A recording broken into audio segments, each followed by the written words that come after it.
Ready we go. Welcome into the Stone Shield Show. We are here. We are live. It is Tuesday, March 17th. Appreciate everybody out there making us a part of your day. Lots of stuff that we need to discuss on today's show. Coming on the show yesterday, Justin Fields was traded to the Kansas City Chiefs. It's a day 3 late pick swap. The Jets are eating a lot of that salary, so the Chiefs basically are giving up nothing to land a backup quarterback who was taken very high in the draft several years ago, a guy that a lot of people thought maybe could play in the National Football League. But regardless of where Justin Fields has been, whether it be Chicago, Pittsburgh, or the Jets, he's always had a defensive-minded head coach. Now he has an opportunity to pair up with Andy Reid. We will see if Andy Reid can perhaps get the best out of him, and he can be one of those, kind of redemption type situations here. These projects that these coaches work on, they turn them into these better players. Is he going to be a Sam Darnold or a Baker Mayfield? That's probably a bit extreme, but what's to say he couldn't be perhaps a Malik Willis in Green Bay? So we'll talk about that trade a little bit to begin today's show. Also, Charlie Goldsmith, friend of the show, has his Charlie's Chalkboard. He kind of broke down what the depth chart defensively looks like here at this point. I've got some takeaways on that. I think it's a good time to kind of just hit the reset button, see what the Bengals have as far as depth goes. And a lot of us are a little concerned about some of the starters, obviously, that they still have. But there's some backups that are going to get called upon at some point that maybe don't have you feeling the best either, specifically at that safety position. So we'll talk a little bit about the depth of the Cincinnati Bengals on today's show and some takeaways I had from that piece from Charlie Goldsmith. Also, the Cincinnati Redlegs, they've been playing baseball. They're back in action today. Nick Lodolo going to get the ball against the Cleveland Guardians. By the way, Chatterbox Reds podcasts are going out each and every day. Got YouTube videos certainly there as well. Nick Kirby, Greg Kuffner now on board here at Chatterbox. We're fired up about that. Craig Salen, Trace Fowler, and others. Make sure you check out the Chatterbox Reds podcast if you have not done so already. But Andrew Abbott, it's been a rough spring. Nobody defends Andrew Abbott more than I do. Am I hitting the panic button? Am I freaking out a little bit? No, I wouldn't say that. But do I feel great about where things stand with the lefty going into opening day? I certainly don't feel great about it either. Rough stint for him. He was in the game. They left the game. That's spring training, so he was allowed to go back in the ball game. Gave up like 8 hits, 8 runs, walked some guys, had a throwing error. It was just a complete mess for Andrew Abbott, and that's probably his second to last start of the spring. He's probably only getting the ball one more time before he's on the hill against Boston on opening day.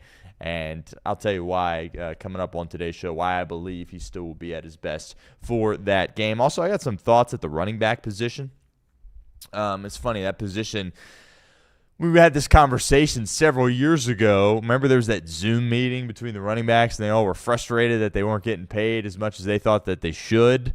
There's just ebbs and flows in this league, and I think running backs certainly are coming back into the fold as valuable players, especially with all this money that receivers are getting. Like, would you rather have a receiver that's making, $20 million that isn't an elite-level player, or would you rather have Bijan Robinson or Christian McCaffrey or Saquon Barkley on your football team? And the reason why it popped into my head is now Jeremiah Love is the betting favorite to be selected by the Tennessee Titans at number 4 overall, which that's certainly very high, specifically at that running back position. But some of the traits that he has and some of the production that he had at Notre Dame, both run the football in between the tackles and coming out of the backfield as a pass-catching threat, show you why he is such an elite player and was great in the combine, did all the stuff. I'm sure his pro day will be fantastic as well. So when you think about the Tennessee Titans, I think about guys like Eddie George, guys like Derrick Henry, like it makes a lot of sense, just the history of their organization valuing a running back and having a star running back. Perhaps Jeremiah Love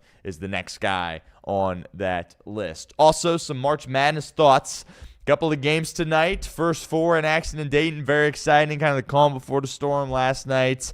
In the sports world, not a heck of a lot going on. We did have the other WBC semifinal last night. Italy winning much of that game. Venezuela picks up a huge victory. Eugenio Suarez, of course, plays long ball, which is very exciting, obviously, for the Cincinnati Reds, but they're going to have to wait another day before he gets back to camp, as they're going to play the Americans tonight on Fox, and that should be an unbelievable game. Hopefully the Americans can come out on top, and mission accomplished there. I saw some people all frustrated about how the game ended the other night against the Dominicans, which I get it. It's objectively hilarious that the WBC didn't opt to install the ABS system here for this tournament. I don't know why they wouldn't, especially with it coming to Major League Baseball.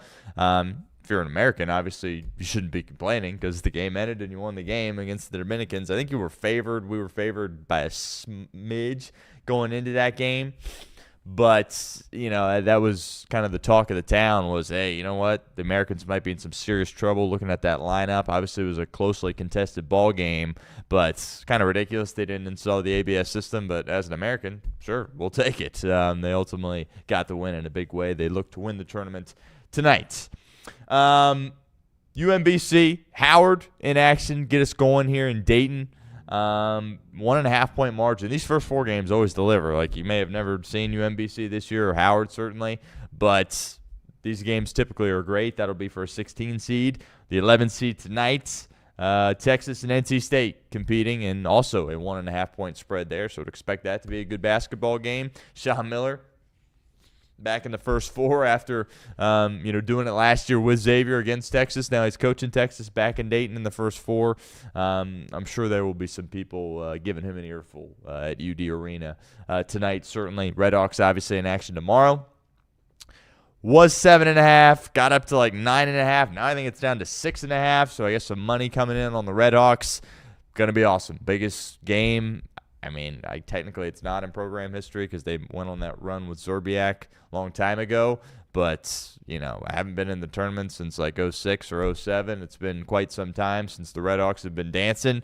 And a huge opportunity, not just for them and the university and the people of Oxford and the people of this, Cincinnati area, but also for all of mid-majors, right? And that's something that Travis Steele was talking about in a couple of interviews. They're really carrying the torch here for mid-major basketball. There's a lot of pressure that comes with that, but they get a home game in Dayton, so it should be pretty exciting. That is late night tomorrow. Redhawks SMU there, and the 16 seed tomorrow is Prairie View and Lehigh, so we'll see how that game goes. But appreciate everybody being here. We'll do an in-depth bracket dive tomorrow. Not going to fill out an entire bracket on the show, but I'll go with some teams that I like, some teams that are going to make some runs. Maybe we'll do a full Elite 8 and kind of go from there, but we'll have our full bracket thoughts on tomorrow's show. Also, we'll talk a little bit about Cinderellas if we have time. It's interesting. There's going to be a few upsets in the first weekend. Doesn't seem like there's as many these days as there used to be because the NIL and the portal and how these schools are able to structure their rosters now. There just seems like there's less upsets, I guess, and specifically throughout the entirety of the tournament. There's still some early on, but it kind of recalibrates. That's what we saw last year. Like the first weekend, there's a couple, but going into the Sweet 16, it was kind of all the top dogs, and I feel like this year probably going to be a little bit similar. But I do want to mention this as we are hopefully giving away some tickets here. Want to give a shout out to our friends over at Ultifiber. Chatterbox Sports has teamed up with Ultifiber to give away 2 tickets to the college basketball championship game on April 6th in Indianapolis. Want to experience the biggest game in college basketball in person? Complete the entry form in the episode notes below. It's in this description here live on YouTube. If you're listening in podcast form, it will be in the description of those episode notes as well. That's it. One lucky winner will score 2 tickets to the championship game in Indianapolis. Very exciting, teaming up with our friends at Ultifiber here at Chatterbox Sports. All right, let's kind of dive in to this Justin Fields trade. As I mentioned, kind of broke as we were going live yesterday on the show and had some immediate thoughts, instant reaction type stuff, but I think it makes a heck of a lot of sense for the Kansas City Chiefs. And the reason why is they're not giving up anything, hardly, in this situation. It's a day 3 pick swap, and the Jets, for the most part, are eating his salary, so there's high reward and not much risk when it comes to this acquisition of Justin Fields. And, you've heard reports, you've heard rumblings. Patrick Mahomes has come out and said, hey, I am going to be available week 1 of this NFL season. I'm going to be out there. I am going to be ready to go. But coming off that serious knee injury, you got to have a backup plan in place, even if it's just a guy to get you through OTAs and get you through camp before ultimately Patrick Mahomes is under center come week 1. And you've seen it in this league. You have to value the backup quarterback position, especially when you have a team that is really trying to win a championship and has the ability to win a championship, right? When Mahomes went down, Gardner Minshew, he got the ball, and the Chiefs had some issues last year. Certainly, it's not all on Minshew's plate, certainly, but it was pretty obvious. Like, you know what? He's a good story, right? The fact he's made it this long in the NFL, he's had some funny moments, right? But is he really going to be a solid backup quarterback in this league? Can you really rely on him to win games? I don't think that's where you're at with Gardner Minshew. And the Chiefs understood that. Minshew actually goes to Arizona, where I assume he'll back up Jacoby Brissett. So just kind of a quarterback mess there out west for them. But Andy Reid, Brett Veach said, no, we're going to value this backup quarterback position, and we're going to roll the dice here on a guy like Justin Fields. I came out when he got drafted, and I was like, this guy, it's not going to work. It's not going to work in Chicago. He can't be a quality starter in the National Football League. Sure enough, it didn't work out. He moves on. He goes to Pittsburgh, which, by the way, I think he kind of got the short end of the stick in Pittsburgh. Because if you remember, he was starting several games for the Pittsburgh Steelers when Russ was out, and they were winning some games. And then all of a sudden, Russ came back, and rather than sticking with Justin Fields, they made the decision to switch over to Russell Wilson. Apparently, that was a Tomlin decision, and Arthur Smith was like, you know what, I'm fine just rolling this thing out with Justin Fields, and Tomlin was really pushing for Russ to get in. Would it have made a difference in the end, right? Are they winning a playoff game with Justin Fields? Probably not, but he kind of got cast aside a little bit there when he was playing quality football, ultimately ends up leaving and going to the New York Jets in free agency, and as we all know, anybody that goes to the New York Jets, you are in a world of hurt, right? You are in serious, serious trouble. I've said this multiple times on the show. I'm not convinced that, Burrow or Lamar Jackson or Mahomes or Josh Allen or these guys would be able to get the Jets into the playoffs. I'm really not, right? They are just that dysfunctional and that much of a mess overall as an organization, right? So when he already had his limitations, right, and his inaccuracy issues and just some of the flaws that come with him in his game, and then you put him in New York with the Jets with a defensive-minded head coach, he didn't really have much of a chance, and it didn't look good. It didn't look good at all. Played well in Cincinnati. I was able to win that game, which is just, even to this day, as we sit here on March 17th, just drives me nuts. But this is, if you're Justin Fields, you got to be thanking everybody, right? You got to be thanking your lucky stars ultimately for landing in Kansas City because, as I mentioned, right, even in Chicago, it was Eberflus, right? It's a defensive-minded regime.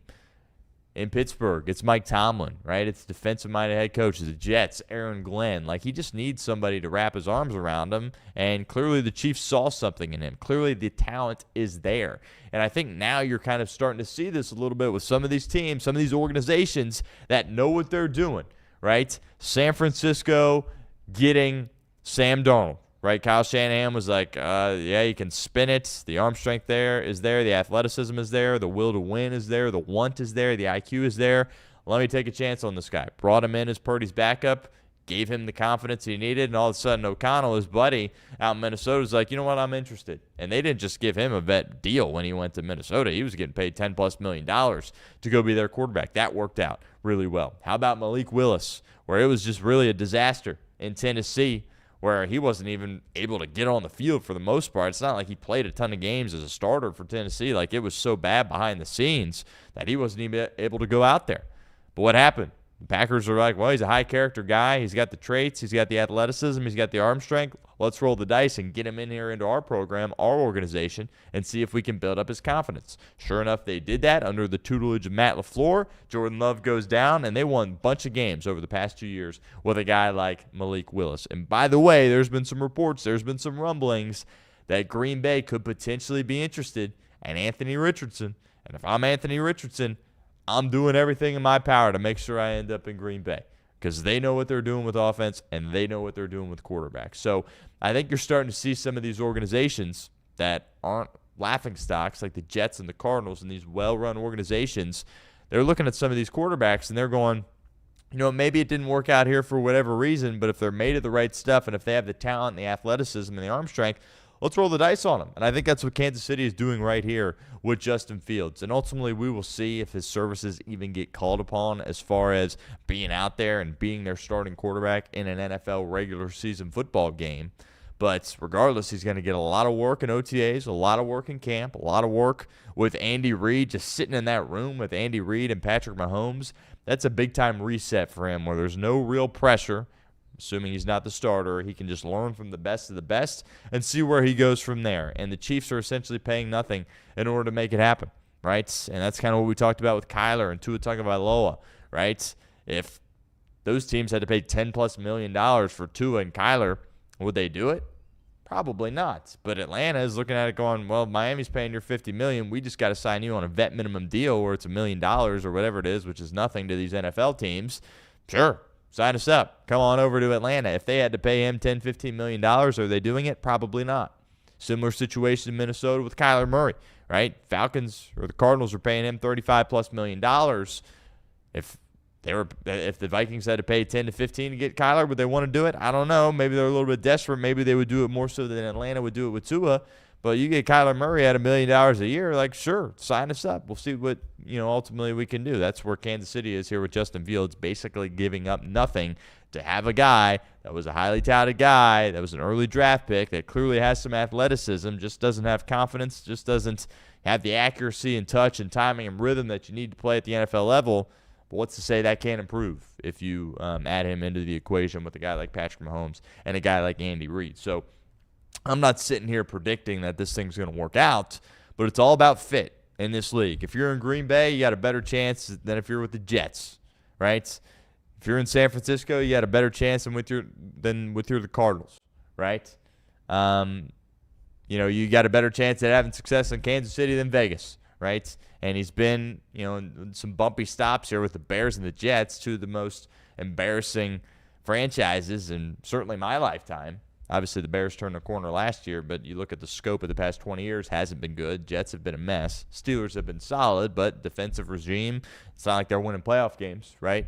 Now he has an opportunity to go to Kansas City, see what it's like to play with Patrick Mahomes, be in that room, and you got to be excited for him that he gets another opportunity here because the Jets threw him a lot of cash, right? He made some money in New York for it not working out well on the football field, but that wasn't good for his football career, right? Going to the New York Jets with Aaron Glenn, just that complete mess. So we'll see, but Kansas City valuing the backup quarterback spot, which I think Cincinnati is doing right now, putting that placeholder in place, as we talked about yesterday with Josh Johnson, hoping that Joe Flacco ultimately comes back to this team, but you have to value the backup quarterback position. You can't just have some random guy in that room that you just throw out there if your star quarterback gets hurt, right? And, I'm not convinced that this is going to make Justin Fields a starter. I still don't think he can play, but what better spot to go than Kansas City? And if you're the Chiefs, it's an elite move by you because you had the traits of a guy in Justin Fields. And Andy Reid's always been kind of a traits guy. You look at some of the quarterbacks he's worked with. Shoot, Michael Vick.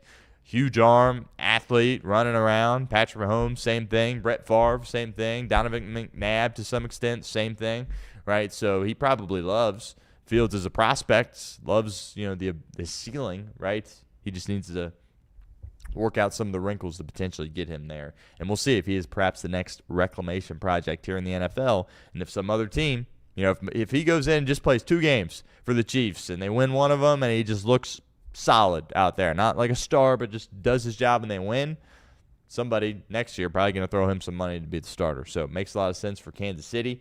And if you're Justin Fields, you got to be super excited to go from the Jets to the Chiefs. That's two opposite sides of the spectrum there. All right, let's transition a little bit to the Cincinnati Bengals. Charlie Goldsmith, Charlie's Chalkboard, does a fantastic job over on Substack, also writes for Fox 19, friend of the show. He's been out in Goodyear all spring training long, but also wrote a piece on the Cincinnati Bengals yesterday that we're going to break down here on today's show. Basically just kind of rolling through the depth chart defensively and some takeaways from that. I think it's a good time to just hit the reset button and say, you know what, these are the moves that was made. These are the guys that we expect to be starters, which I think if you're watching this, you probably know all those guys right now. But some of the depth pieces, there's some serious question marks. There's question marks all over this Bengals defense, but specifically when it comes to depth. Like you're sitting there looking at corner going, all right, we're good. We got 2 really good corners in Dax and DJ. Well, what if one of them go down? I mean, DJ Ivey is good on 3rd down. He's good against tight ends, but you want to throw him out there on the outside for 3 downs, right? Josh Newton, who seems to be made of the right stuff. We were excited when you took him a couple years ago in the draft. You feel like you can play winning football with him out there on the boundary? What are you going to do in the slot? What are you going to do in nickel, right? JD, we like him. Seems more of a backup. You're going to roll with him the whole time. draft a rookie at 10? Lots of questions there, certainly in that room. I think we now have a picture painted, at least on the interior of the defensive line and the edge. Obviously, adding 2 guys in free agency there, but we'll work our way through that list, certainly here on today's show. But do want to give a shout out to our friends over at QC Kinetix. Really excited to partner with QC Kinetix here at the show. Knee pain or shoulder pain is slowing you down, slowing down your performance, whether it be on the golf course, the pickleball court, or even in the gym. Talk to the care team at QC Kinetix Cincinnati about regenerative medicine options. Learn more at qckinetix.com or call 513-655-3356. The team over there is absolutely incredible. They actually have a location in Liberty Township, which is very close to my neck of the woods, right across from my alma mater, Lakota East High School. The folks at QC Kinetix bring a different approach with regenerative medicine. And you don't have to be an athlete. If you're just a weekend warrior here in Cincinnati dealing with back pain or trying to get ready for the golf course and golf season, they can help. Again, all ages, right? I don't care if you're 60 years old. I don't care if you are in college watching this live show right here, right now. They can help. Check out the team at QC Kinetix and see what they're all about. Again, visit qckinetix.com or call 513-655-3356. We're also fired up to partner with our friends over at 78 Cigars. Cincinnati legend Anthony Munoz has a new venture, and we're fired up to partner with it here at the Stone Shield Show. Introducing 78 Cigars, a premium cigar line from the Hall of Famer himself. If you love great cigars and Cincinnati football history, this is the perfect combination. You can grab 78 Cigars right now at both Montgomery Inn locations, the original one in Montgomery and, of course, the Boathouse downtown, or over at Creekside Cigar Company. That is in person, or check them out online. Just head to anthonymunoz.com, click on the 78 Cigars page there at the top of your screen to learn more and order your box today. Was at their kickoff party a couple of weeks ago at Montgomery Inn. Was incredible. Sampled the cigar. It was incredible. Nothing but good things to say about the fine folks over at 78 Cigars. That's 78 Cigars from the greatest offensive lineman to ever do it, Anthony Munoz. All right, let's start at defensive end, right, for the Cincinnati Bengals. That is kind of the big position, right, that we are focused on. That's a huge position, obviously, on the defense. Huge position, obviously, when you look at an NFL roster. Pass rush is king, as Duke Tobin has said. He's been wrong about a lot of stuff, but he was right absolutely about that. Your starters, Myles Murphy, Boye Mafe. Those are your 2 guys that you're rolling out there, barring injury on week 1, that you are looking to run the ship, right, steer the ship. Be your leaders from a pass rush perspective. And Myles Murphy, I think we were all intrigued about the growth that we saw. It took a little bit longer than we wanted after a couple of years, but that step from year 2 to year 3, and it wasn't just, flashiness, right?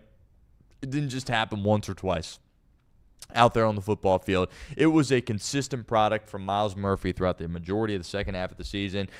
That gives me, and that should give you, a lot of confidence that he can continue that here into 2026. Can he improve off that? We'll see. Can he regress? Obviously, that is a possibility there as well, but I don't think he caught lightning in a bottle here. I think we saw some real proof, some real data that, okay, this guy can be an edge rusher in the National Football League.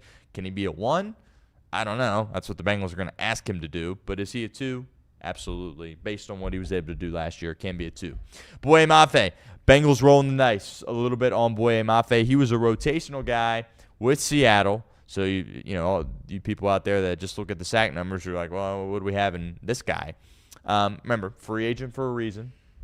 You don't have, Aaron Donald just walking around in free agency. That doesn't happen, right? So you got to project a little bit, and the traits are certainly there. They like what he's made of from an IQ perspective. From a character perspective, certainly, I think that came through a lot during his press conference. But his role is going to be the second guy, to be that guy opposite Myles Murphy, to be your 2, to be your starter out there on more downs than not.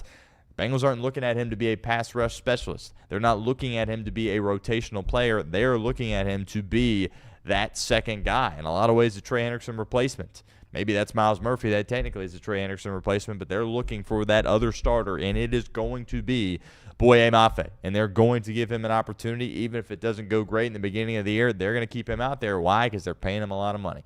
$20+ million, $60 million is his contract. And I like the move from Cincinnati. It's aggressive. There's some risk with it. There's always risk with it when you add an edge rusher and pay him a lot of money, right? Especially when, the stats sack-wise aren't necessarily what you want, but it's all about Jerry Montgomery getting his hands on him, Al Golden getting his hands on him, and finding a way to translate some of those pressures to sacks and hoping that the increased role in his usage is going to allow him to play better, more productive football there as well. So I don't think you should be in a spot where you're all ticked off about the Boye Mafe thing. Right, there was a guy that they needed to roll the dice on. The Bengals went younger at that spot than getting an older guy. And traits are there. The athleticism is there. The makeup is there. They like everything about him. And ultimately, they're making the decision to roll with Boye Mafe. And we'll see how it works out. But he's going to be your starter. Rotationally, Shamar Stewart, Cedric Johnson. You feel solid about that, right? Just because you had the injuries with Shamar Stewart. Nobody's been harder on Shamar Stewart than me. I'm convinced he can't play. But if you're the Bengals, you got to look at it and say, well, if you're asking him to be a rotational guy, and he was your number 17 overall pick last year, it's not like you're asking him to be Boye Mafe or him to be Miles Murphy. And it'll be interesting to see how he progresses. Jerry Montgomery made some comments. I give Jerry Montgomery a lot of credit. When he gets in front of these reporters or in front of a microphone or, when the sound bites of him are coming out, he is very to the point. There's no BS at all with Jerry Montgomery. He's like, well, it's going to come down to him. Right? He's going to have to be involved with a serious strength and conditioning program this offseason, and he's got to be chomping at the bit, ready to go, and he's got to want it. We can't want it more than he does. He's going to have to go there and want it. And I took that as they were calling him out a little bit as far as maybe, him coasting through some stuff and not going 100% all in, trying to make this thing work. I don't know. But, when Jerry Montgomery speaks, like I say, he's very to the point, he's very specific, and he's not going to mince words by any stretch of the imagination. So I think when you take a step back and just look at the overarching view here, you can be a little bit optimistic, even if you're in the camp of not thinking Shamar can play like I am. His role isn't to be your guy, right? You just need him to be a rotational guy. And I've always liked Cedric Johnson. He had a rough moment in the Buffalo game, when Josh Allen ran there was a first down, and then ultimately he scored on the play as well. It was right after Burrow and the offense scored, and it was like a couple of plays, and it's like, boom, the Bills already scored. And you're like, good Lord, like, as a defense, you were just hoping the Bengals could make the drive a little bit longer and take some more time off the clock for Buffalo. You kind of figured Josh Allen was going to find a way to score, but my goodness, he scored on a couple of plays, took no time at all off the clock, and you were back out there offensively. Then you had the Joe Burrow turnovers in the fourth quarter, and it spiraled out of control on you. But I like Cedric Johnson. He's a sixth-round pick. This isn't a first-round pick. I'm not opposed to his role increasing. It probably will. I've got confidence in him as a depth piece on this team, and I got confidence that if somebody goes down, he can step in. But you have to look to add around it as well, because those are kind of the four guys at this point on the defensive end edge rusher spot. So you're still in need for some rotational depth and potentially a rookie with some big-time upside. Right? When you look at these positions, we'll get to Charlie's kind of positional mock draft here at the end of this segment, but, the guys at number 10 overall that you should be looking at is guys we've talked about, Reuben Bain and David Bailey, obviously at the top of that list. We'll see if those guys are even available. Charlie throws in Keldrick Falk, which I've been very anti-Keldrick Falk here on this show, but you want to add a guy at number 10 overall, better have some high upside, which most of those guys obviously do, and hopefully they can come in and contribute right away, because the Bengals are just looking for that rookie to come in here and be really good right away. You haven't seen that on defense in quite some time. Right, Amarius Mims, he came in as a rookie and hung in there, did his job. But you look across the other teams in the National Football League, there are plenty of rookies that come in and shine right away. It's difficult to find them. They don't just grow on trees, but getting one here in this draft for Cincinnati at that 10 spot would go a really, really long way. One other note on Mafe. The Bengals are going to ask him to put his hands in the dirt and rush the passer. Seattle kind of had him doing some off-ball linebacker stuff where he wasn't close to the line of scrimmage. I don't think that's how Cincinnati is going to deploy him. They believe in him as a pass rusher and a guy that can help set the edge in the run game certainly as well. And I think you're going to see him with his hand in the dirt in the line of scrimmage getting ready to run after a quarterback with Miles Murphy on the opposite side. Now, Seattle was able to kind of get away with that because they had other guys that could do that, because they had guys all over the place on that defense last year for Mike McDonald. We will see what the role looks like exactly for Boye Mafe, but he's going to be a pass rusher, right? And he's going to be a guy to help set the edge. I don't see him playing a ton of outside linebacker for this team. We'll see if they can add at that linebacker position, which we'll get to here in a second, but expect him to be getting after the passer for Cincinnati. Defensive tackle. Your starters are Jonathan Allen and B.J. Hill. my immediate takeaway is you improved there at that spot. You upgraded at that spot. All right, I still believe Jonathan Allen can play. I think it was a great acquisition for Cincinnati. Doesn't need to be a concern necessarily for you here in this draft, although I do think you need to take a guy in the second round, which we'll get to in a second. But those guys are in their 30s. So as far as a long-term need, defensive tackle absolutely is one, right? And McKinley Jackson and Chris Jenkins, they're not the answer here in this situation. So, I was hard on TJ Slaton. Again, not easy to be not hard on a lot of these guys based on how they played last year. But TJ Slaton in more of a different role, more of a rotational guy when you bring in Jonathan Allen, all of a sudden, I like TJ Slaton a lot more with this role. Now, you're paying him a substantial chunk of change, so maybe the money and the role don't exactly pair up, but I've kind of pivoted off him being a cut candidate. Now I look at it and go, well, you got BJ and TJ and you added Jonathan Allen into the mix. Let's just keep all three and see how that works along the interior of your defensive line. So McKinley Jackson and Chris Jenkins right now are on the team, right? I don't think they're shoo-ins to make the roster. Again, Jerry Montgomery came out talking about those two guys and was like, yeah, McKinley, in order for him to be an asset for us and get on the field, there's got to be improvement. And Chris Jenkins, he said, there's some good things in the run game, but he's got to get better if he wants to be on this team, and certainly if he wants to play, and certainly if he wants to be active on game days. And, I think bringing in Jonathan Allen helps a little bit with Jenkins because they're not going to be asking him to be on the field as much on third down. So maybe that role change will make him look like a better football player, but I don't think these guys are shoo-ins to make the roster. And I don't think you can take a guy in the first round at number 10 at that position, interior defensive line. Charlie throws out Peter Woods. I've been very clear on this show about Peter Woods. My thoughts on Peter Woods is him being a potential pick for Cincinnati at number 10 overall. I just don't see how you can do that based on the year that he just had at Clemson. If the Bengals had just went on a playoff run and we're picking in the 20s and you want to have that conversation, that's fine. But that would be a reach and a half to get Peter Woods at number 10. Luckily for Cincinnati, I think there's going to be a couple of guys that they can choose once they get into their pick in the second round. So it feels like defensive tackle. Again, you don't want to pick by position. You want to pick the player. We get that. We understand that. But I think picking an interior defensive lineman with your second round pick makes a lot of sense for Cincinnati, and there's going to be a couple of guys that fit that bill, right? We talk about how weak that position is in free agency and how weak it is at the top of the draft, but as far as the second and third round, I do think there's some guys that you could potentially target there at that position if you are the Cincinnati Bengals. So I feel better about that room with Jonathan Allen being added into the fold. All of a sudden, I feel better about TJ Slaton, knowing that his role has changed a little bit. Maybe this can help Chris Jenkins. He's not on the field as much on third down. But regardless, you need to add another body to that room. You need to get some competition for Chris Jenkins and McKinley Jackson with a second or third round pick there at that spot and go from there. And also, you got to start thinking about long term, right? I'm in win now mode. I'm in think now mode, right? I've said that a million times on the show. But in the back of your head, you should be like, well, our two starters that, along the interior of our defensive line are in their 30s. Right? How long are they going to be able to play starting caliber football in the National Football League? Probably not long. And now that you made that extension with Orlando Brown Jr., that can push left tackle deeper into the future as a problem and allow you to target the interior defensive line a little bit here in 26, but definitely in 2027. Linebacker. Everybody take a deep breath. Very sensitive topic here, and I'm going to try not to get fired up about it. But right now, it's Bear Carter and Demetrius Knight running it back as your two starters for Cincinnati. And, the depth behind them is just awful as well. You're looking at Joe Giles Harris, Oren Burks, and Shaka Hayward. I like Shaka a lot. He's been on the practice squad as a guy that's been with the Bengals for several preseasons, gets cut on the practice squad, elevated for a couple of games a season, past couple of years. I've liked him. I think he's an asset on special teams. But as far as a guy that you can rely on in your linebacker room, no.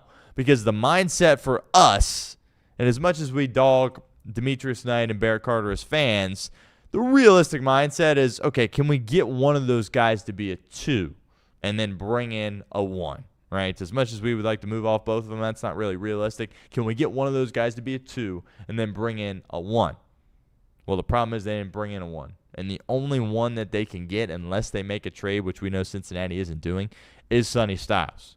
So next thing you know, they're going to add a linebacker here, but they're going to be adding in a guy that could potentially be a 2, right? And when you have a guy that can potentially be a 2 with two other guys that can potentially be a 2, but probably can't be a 2, certainly about specific to Barrett Carter, you're in a world of trouble. at that linebacker position. And there aren't any ones available, right? In free agency right now, you would have to do it during a trade, or you would have to get Sonny Styles at number 10 overall. We'll see. But, I mean, the depth there, like Joe Giles-Harris and Oren Burks, I think Oren Burks, it's a foregone conclusion he is going to get cut by Cincinnati. And then, you know, Shock Hayward, like him as a practice squad guy, like him as a special teamer, but that can't be a real option for you in that room. We will do another mock draft. We had our first mock draft went out a couple of weeks ago. We will do one on either Thursday or Friday this week, full 7-round mock draft 2.0. And, you know, we'll see ultimately what happens at number 10. We'll spend more time talking about some draft stuff there as we've kind of taken a step back here a little bit with free agency. But I don't know if you can count on Sonny being available there, especially after I tested in Indianapolis. Don't know. I think now, as much as I love Caleb Downs, and if I was calling the shots, I would take Caleb Downs no matter what. I think now, if you're the Cincinnati Bengals, and somehow both those guys are available, which is probably fairy dust, fantasy land, not going to happen. But I think for the Bengals, the pick has to be Sonny Styles just because of your issues at linebacker. But we'll see. I doubt both those guys are available. Sneaky need, corner, right? You have to have depth at that position. I think, I don't have the data on this, but my gut tells me out of all the positions in the NFL, the guys that get hurt the most are cornerbacks, right? And you got lucky last year because Dax and DJ were able to go the whole year. Now, obviously, they got hurt the previous year, but they were out there throughout the entirety of the season, and they were balling for you. But you need depth behind them because you feel good about those two guys, but your depth is DJ Ivey, who I like, 7th-round guy out of Miami. Not Miami University, but Miami of Florida. A couple of years ago, very valuable on third downs, very valuable against tight ends, which he was really, really good against tight ends, specifically last year. Has great size, and he's out on the field on third down and fourth down and did a good job. But if you ask him to be an every down corner and man the boundary, I don't know if he can do that, right? Josh Newton, we all liked, right? Coming out, he showed some flashes, so showed some good things, but the consistency clearly has not been there with him. JD, similar thing, practice squad guy. He's penciled in as your starting nickel right now. Feels more like a backup, so you have to address that in the draft at some point. Caleb Downs is an option for the nickel, right? I understand he's a safety, but this day and age of the NFL, he absolutely could line up in the slot, get closer to the line of scrimmage, and then on third down, you have him drop back and, roam your secondary, and you bring in a backup off the bench to cover a receiver in the slot. Right, you could absolutely do that with Caleb Downs. Ohio State and Alabama used him all over the field. He was a chess piece, right? I understand he might have some size concerns relative to like the guy like Nick Eamon-Warrior or Kyle Hamilton that has that kind of a role. But Caleb Downs, if he was drafted here in Cincinnati, he wouldn't just be a safety, especially not after signing Brian Cook and how much they love Jordan Battle in this organization, right? He would be a guy that is asked to come down, line of scrimmage, be that nickel hybrid guy on early downs, and then third down, you bring him back up in to cover the receiver in the slot, and you send him back to that safety position. So I think that's an option. I do think, if some of those edge guys fly off the board, some of those top names that we've discussed at length here on the show, I do think corner becomes an option at 10. And, Jermod McCoy, I remember watching him at Tennessee a couple of years ago. I flipped on some highlights of him the other day, and he had a really good year. Now, it didn't go well against Jeremiah Smith in the playoff game, but before that, it was good. It was a really good year, but just coming off the injury, to me, it's like you have to get this pick right, and you want to pick a guy that just tore his ACL and didn't play all of last year and isn't, an interior defensive lineman or an edge rusher or a linebacker, right? There's some concerns, certainly. Delane's a heck of a player.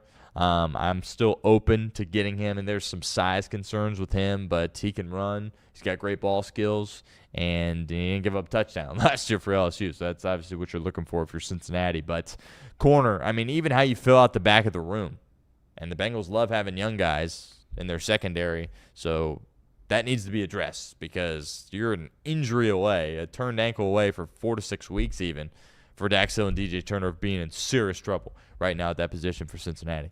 Lastly, safety. Cook and Battle, those are your starters. That's as clear as day. That's what it's going to be. But then you look at the depth behind him, right? And there's some people out there like, oh, Brian Cook, that just removed Caleb Downs from the equation. No, right? Because your depth right now behind them is Dejon Anthony and P.J. Jules. And Dejon Anthony stinks, right? And P.J. Jules, nice story, undrafted guy, Southern Illinois, practice squad guy at first, was on the roster, active roster last year, didn't get a ton of playing time, but you have to retool that room behind those two.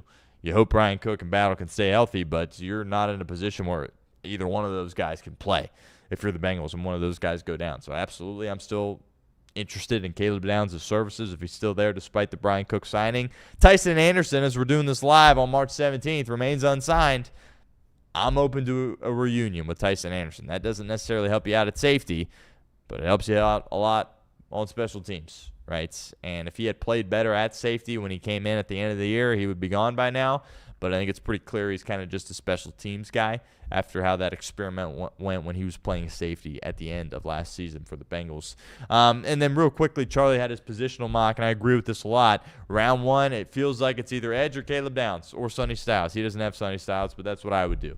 I would absolutely throw Sonny into that equation, but again, it kind of feels like he's probably off the board by 7, if we're being completely honest. Round 2 feels like a DT. You need to add to that room.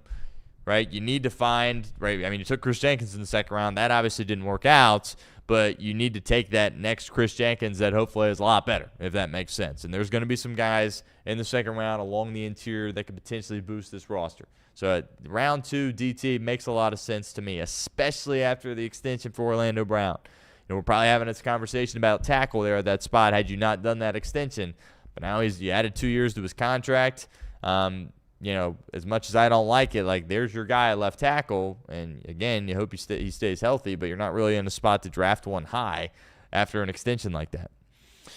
Slot corner, right? A D'Angelo Pons type guy. If you take Caleb Downs at 1, then you got to probably go slot corner at 3. You got to get one in that 3rd or 4th round. You need to add an outside corner as well. Dax Hill, if somebody gets hurt, he probably will be the guy they ask to move just because he's moved around so much and has done a nice job. But I want Dax Hill in the boundary, right? That's where he's at his best, clearly, right? So have him stick out on the boundary and then draft a guy in the 3rd or 4th round that maybe can play the slot and play nickel. Maybe in the 6th round you take a receiver, try to find your next Yoshi. I don't really have a strong opinion there. And then defensive DB and potentially an offensive lineman in the later round, 6th or 7th round. To round out your team. But I think it's either Edge or Caleb Downs, certainly, at that number 1 spot, assuming Sonny Styles is gone. But if he's there, that kind of, to me, has become the number 1 option, considering the lack of adjustments you made this offseason to your linebacker position. All right, let's talk Cincinnati Redlegs on today's show. A couple of different Reds conversations that I do want to hit. Andrew Abbott, he got the ball again yesterday. That did not go well for Cincinnati, and unfortunately for the Reds opening day starter, pretty much every time he's got the ball in spring training, with the exception of maybe one, it has not gone particularly well for Andrew Abbott. Am I in full panic mode? No, I'll tell you about that in a second. Also, some decisions on the 26-man roster. You've seen that roster get cut down over the course of the past few days. Certainly, it's going to continue to get cut down. They do have a split squad, I believe, tomorrow, so they want to make sure they have enough bodies to kind of go out on the field and play those 2 games before ultimately cutting this thing down a little bit more.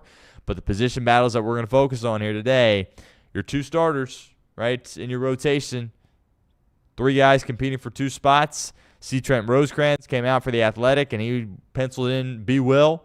Brandon Williamson in there over Chase Burns. I think that's a health thing. I think it's an arm thing. I don't think it's all these guys are healthy and 100% ready to go. Let's go B. Will over Chase Burns. I think it is kind of injury dependent relatively. We'll talk about that a little bit. How's this bullpen going to get rounded out, with some of the injuries that you've sustained, obviously, with Caleb Ferguson. Pierce Johnson, I would assume he's going to be a shoo-in to make it. Your guys that were on the team last year, Santillan, Pagan, those guys are certainly going to be in. Luis May, does he make it? I don't know. Connor Phillips, does he make it? I think he's kind of on the fence. So we'll talk a little bit about the bullpen. And also, Tito has come out and said, Matt McClain, he's going to pencil him back in there at that number 2 spot, which is the right decision based on the camp in which he has had. We'll talk all about that around the corner, but do want to give a shout-out to our friends over at Sharefax Credit Union. The Stone Shield Show is brought to you by Sharefax Credit Union. Sharefax is rooted in Cincinnati with 9 branches across the city. Sharefax is a not-for-profit financial institution owned by its members that returns earnings to them through lower fees and better rates in addition to traditional banking options. They have an auto promo going on right now, offering 1.5% off your qualified rate when you refinance your vehicle with Sharefax Credit Union. Your first payment isn't due for 90 days. Loan subject to membership and credit approval.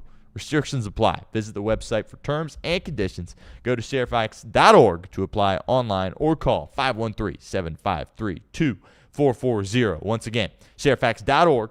Become a member. Apply today. Or give them a call, 513-753-2440. We're fired up to have Sharefax Credit Union on board for this year here at the show, and obviously with Chatterbox Sports as a whole as well.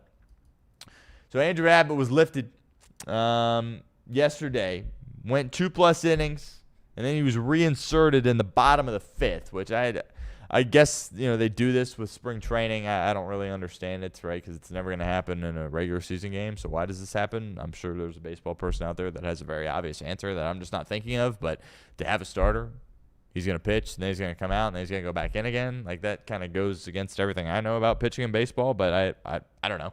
Regardless, came back in, and when you look at the outing as a whole, 8 runs, 8 hits, 3 walks, even charged with the throwing error from his position on the mound certainly as well. So, am I hitting the panic button with Andrew Abbott? Not at this point, right? Not at this point. Andrew Abbott, to me, is one of those guys where he needs to have the juices flowing. He needs to be fired up. It needs to be game day for him to be at his best. And I think Tito thinks the same thing. How do we know that? Well, he picked him to be the starter on opening day over a guy like Nick Lodolo and or Brady Singer, who you could argue are technically better options for the Cincinnati Reds in that ball game. But I think there's something to be said about this being an exhibition game, right? Obviously, as an athlete, you're out there competing at all times, but he knows in the back of his mind, whether it be his subconscious or something that he's actually thinking about, that this game doesn't really mean anything, right? And I think that goes into some of the struggles that he has had in spring training. We've seen this from other good players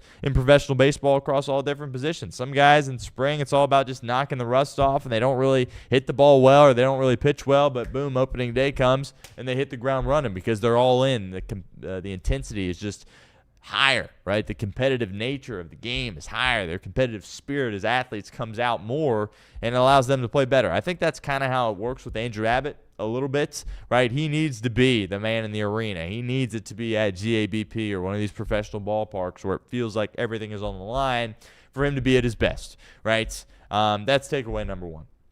Number 2, he's getting behind in counts.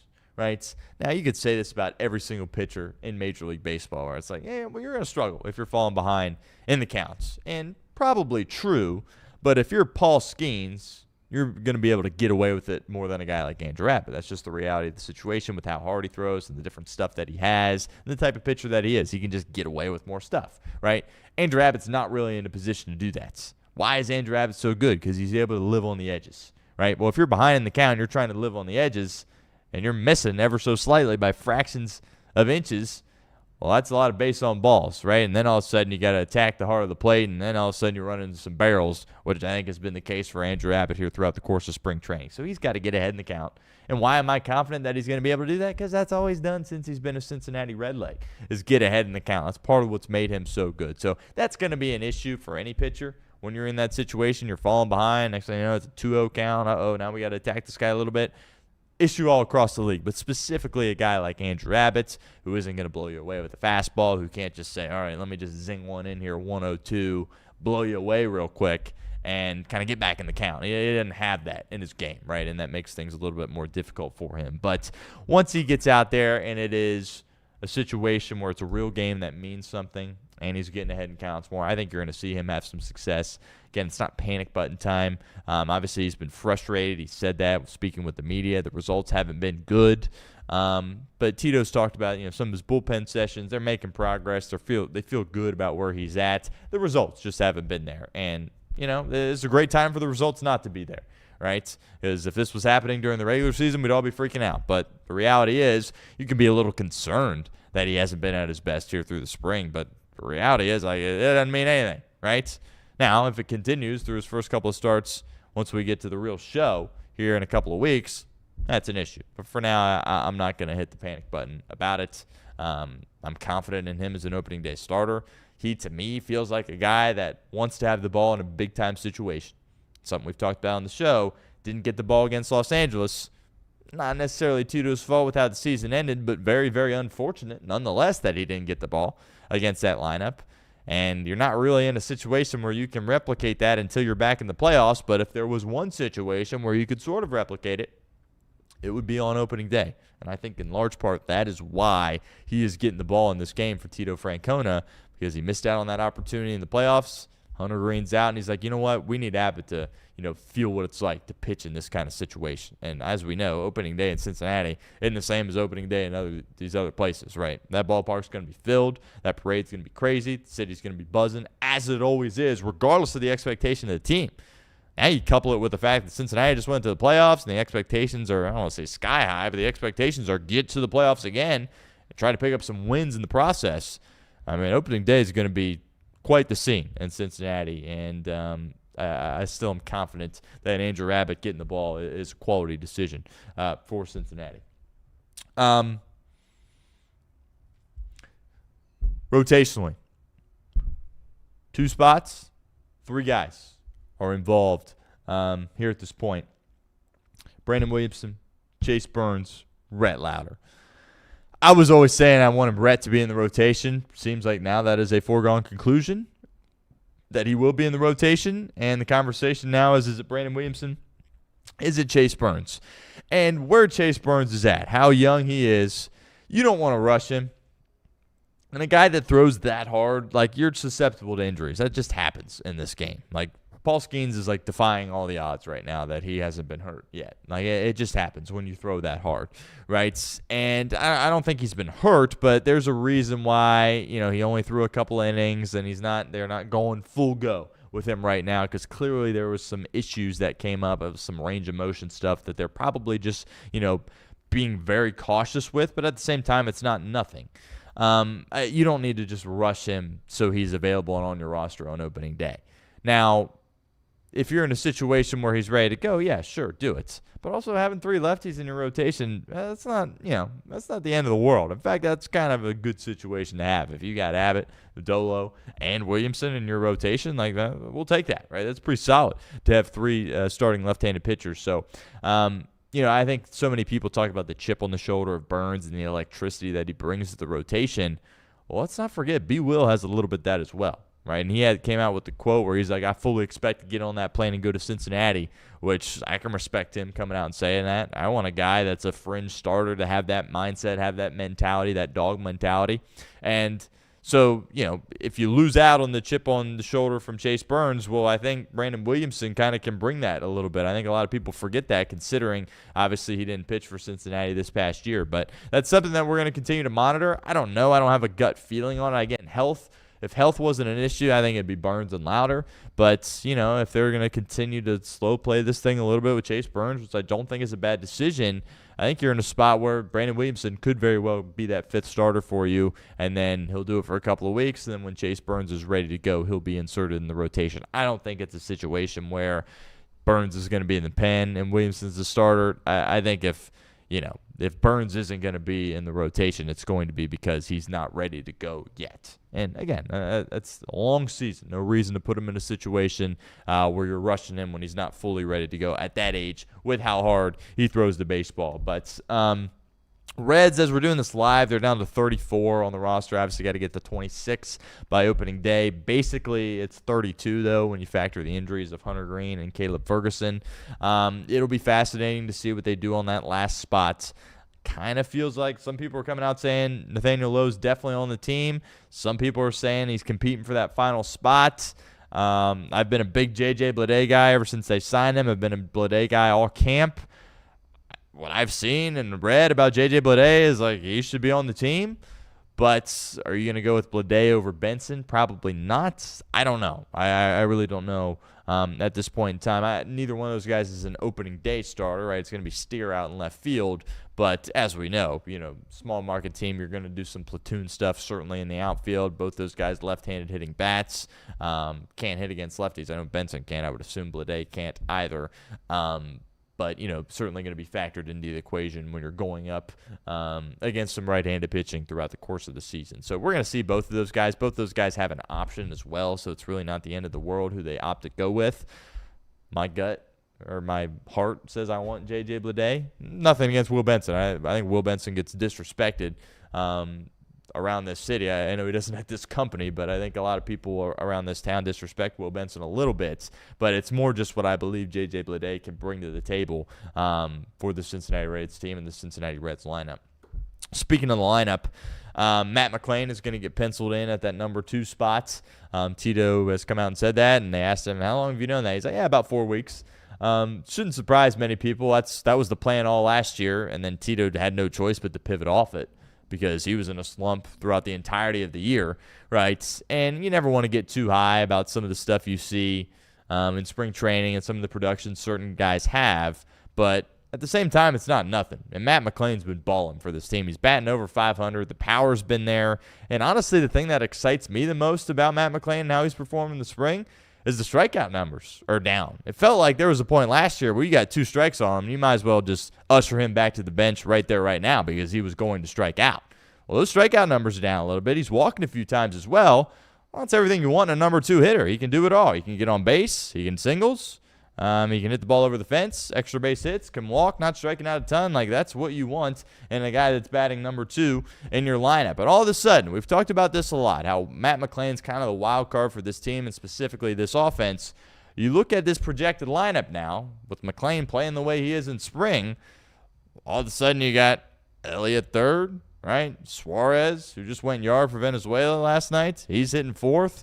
Sal Stewart, who we have a lot of confidence in. Obviously, he's young. There's going to be bumps in the road.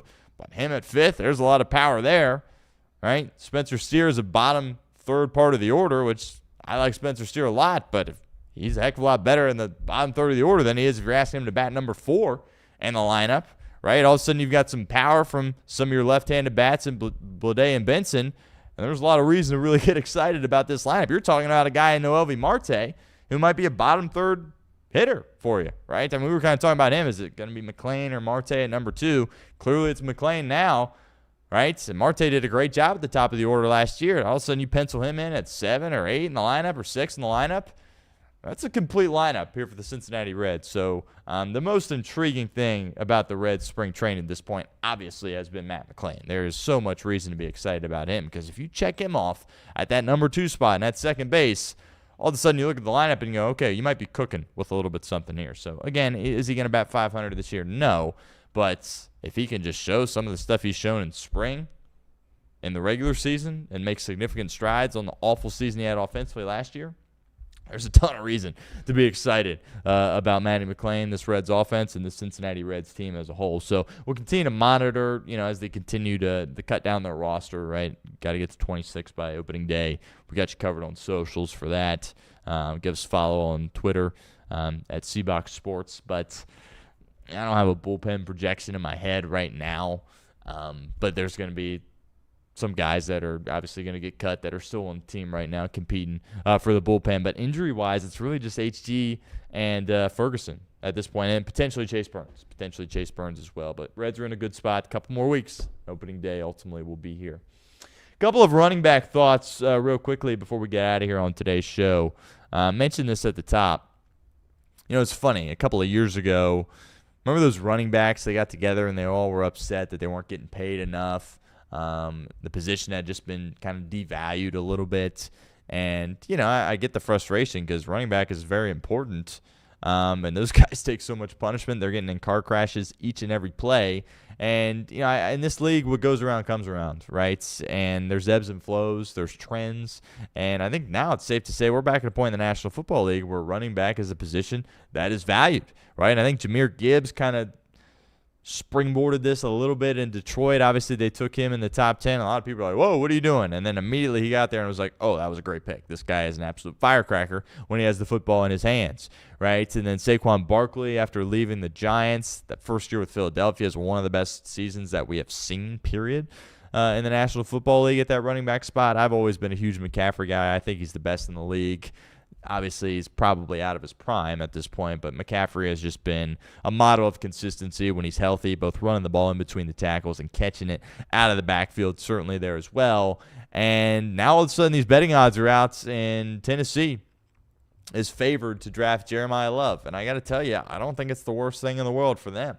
Right? Bringing in a defensive-minded guy and Bob Saleh, I feel like that's always coupled with running the football offensively. That's something that he's going to want to do, especially with the young quarterback, wanting to protect Cam Ward a little bit there as well. And as you look at the history of the Tennessee Titans, right? I mean, the most famous player in my lifetime, obviously, is Derrick Henry and what he was able to accomplish. And then before that, it's Eddie George. You know, all those battles with Ray Lewis there and what he was able to bring to the table in Tennessee for several years when he was their running back. So I think the pick with Jeremiah Love makes a lot of sense. And you saw it last year with Genty going early. We'll see how his career pans out in Vegas. You put a running back behind an awful offensive line, it's going to look pretty bad.